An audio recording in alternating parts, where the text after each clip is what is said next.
the ship that hunted 6 submarines in 12 days. In the spring of 1944, the Pacific War had entered a new phase. The Imperial Japanese Navy was no longer the unstoppable force that had swept across Asia in the opening months of the conflict. Its carrier fleet had been shattered at Midway. Its veteran aviators were dying faster than they could be replaced. Across the Pacific, American forces were advancing island by island, drawing closer to Japan itself. But beneath the waves, Japanese submarines still posed a threat. American transports, supply ships, and warships moved across enormous stretches of ocean. A single submarine could disrupt an operation, sink valuable shipping, or gather intelligence on Allied movements. To counter that threat, the United States Navy relied on a type of vessel that rarely received headlines. Smaller than fleet destroyers, slower than many frontline warships, and built primarily for anti-submarine warfare, these ships spent much of the war escorting convoys and hunting enemy submarines. Few expected one of them to make history. Yet in May 1944, a small Buckley-class destroyer escort named USS England would accomplish something no warship has ever matched before or since. In just 12 days, she would destroy 6 enemy submarines. And in doing so, she would write one of the most extraordinary chapters in naval warfare history. The ship's name carried its own story. England was named after Ensign John Charles England, a sailor serving aboard the battleship USS Oklahoma during the attack on Pearl Harbor. As Oklahoma rolled over under Japanese attack, England reportedly refused opportunities to escape, choosing instead to help trapped shipmates reach safety. He never survived. When the new destroyer escort bearing his name entered service in December 1943, her crew could not have known they would soon become legends themselves. At first glance, England was not an intimidating vessel. She displaced only around 1,700 tons fully loaded and measured just over 300 feet in length. Her main armament consisted of 3 3-inch guns, along with anti-aircraft weapons and torpedoes. But her true purpose lay beneath the surface. England was built to hunt submarines. She carried sonar equipment capable of detecting underwater contacts and, most importantly, a weapon known as the Hedgehog. Unlike traditional depth charges, which exploded at preset depths and often disrupted sonar tracking, the Hedgehog launched dozens of small contact-fused bombs ahead of the ship. If the bombs missed, they produced no explosion. If they hit, the result was devastating. For experienced anti-submarine crews, Hedgehog attacks could be deadly accurate. By May 1944, Allied intelligence had become one of America's greatest weapons. Across the Pacific, codebreakers were intercepting and deciphering Japanese naval communications. Messages that Japanese commanders believed were secure often ended up in American hands. One such message would set the stage for England's historic patrol. American intelligence soon confirmed that the Japanese submarine I-16 would be operating near Bougainville in the Solomon Islands, and in response, commanders quickly assembled a hunter-killer group with the sole purpose of intercepting it. The force was made up of 3 destroyer escorts, USS England, USS George, and USS Raby. They were small ships by naval standards, but their crews were highly trained in one of the most demanding forms of warfare at sea. And now, they had a target. On May 19, 1944, the hunt began. At first, the ocean seemed almost empty, an endless expanse of rolling water stretching to every horizon, hiding whatever moved beneath its surface. Somewhere far below, however, a Japanese submarine was making its way through the vast Pacific toward its assigned patrol area, unaware that it had already been located. Then, at approximately 1:25 in the afternoon, England's sonar operators picked up a contact. The ship immediately went to action stations as the 3 escorts began coordinating their movements with practiced precision.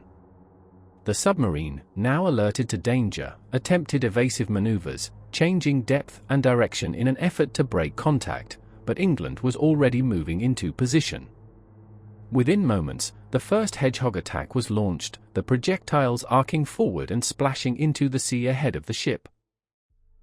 For several tense seconds there was nothing, only silence beneath the waves, until suddenly the ocean erupted with a series of violent underwater explosions. The contact simply vanished. The submarine had been destroyed, and its identity was confirmed as I-16.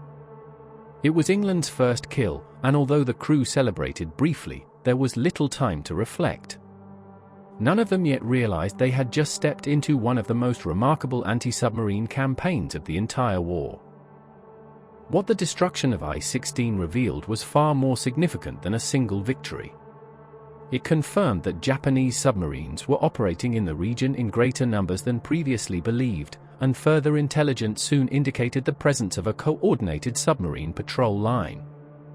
American commanders immediately recognized the opportunity this presented.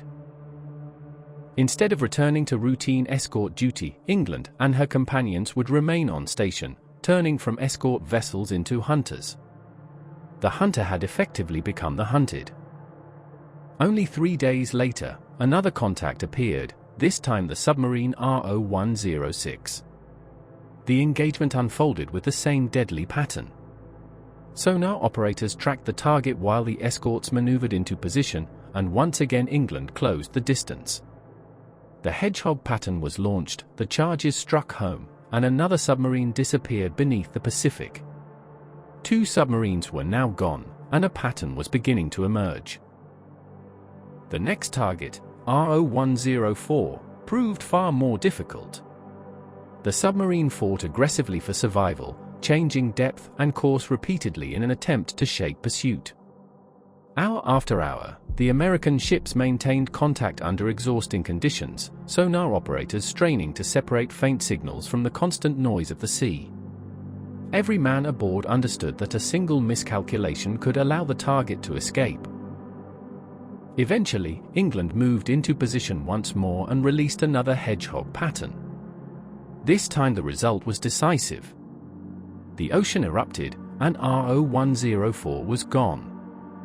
3 submarines had now been destroyed, and by this point, the crews were beginning to understand that something unprecedented was unfolding. As the patrol continued, the Japanese submarine force itself began to realize that something was going wrong. Submarines were vanishing without explanation, radio reports were failing to arrive, and patrol lines were falling silent. Some Japanese commanders suspected Allied code breaking, while others believed American anti-submarine tactics had reached a new level of effectiveness. In reality, it was both. Intelligence, radar, sonar, and highly trained crews had combined into a system of deadly efficiency, and England was at its sharp edge. On May 24, another submarine entered the area, RO-116. Although the engagement followed a familiar pattern, it remained dangerous. A submarine commander had multiple options, from radical depth changes to silent running, and a single successful torpedo strike could still cripple or destroy an escort. But by now, England's crew had grown increasingly confident, their coordination sharpening with every encounter, their attacks becoming faster and more precise. When the Hedgehog pattern found its mark, RO-116 was added to the growing list of losses. 4 submarines had now been sunk. The very next day brought another contact, RO-108, and once again the sequence repeated. The submarine attempted to escape, England closed in, and a precise Hedgehog attack ended the engagement. 5 submarines were now gone in less than a week. Word of the extraordinary success began to spread throughout the Pacific Fleet, and many experienced sailors struggled to believe it. 1 ship, 5 submarines, the number seemed almost impossible. 6 submarines. 12 days. A result almost without precedent in naval warfare. The achievement stunned the Navy.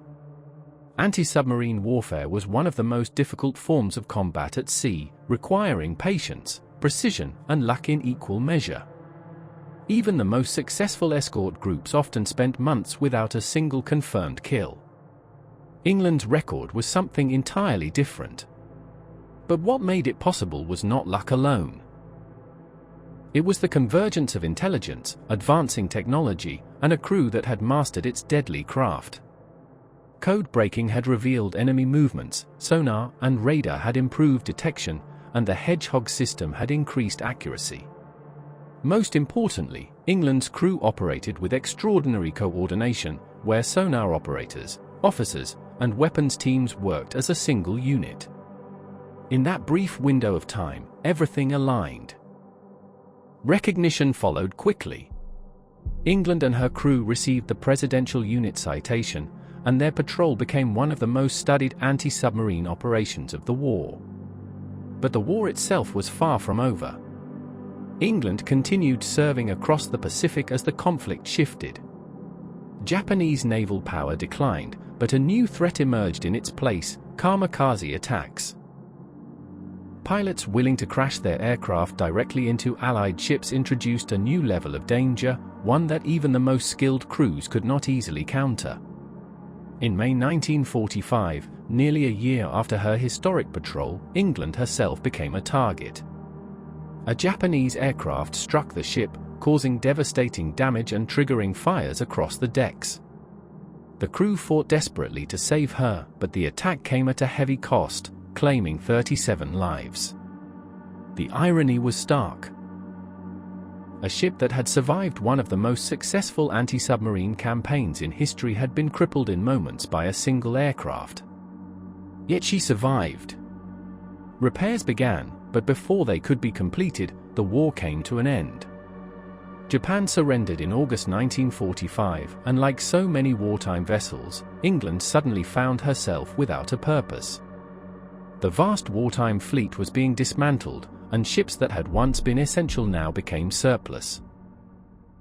On October 15, 1945, USS England was decommissioned. Within months, she was sold for scrap, and the ship herself disappeared as her steel was cut apart and recycled. Only the story remained. Today, USS England stands as one of the clearest examples of what highly trained crews, advanced technology, and precise intelligence could achieve during the Second World War.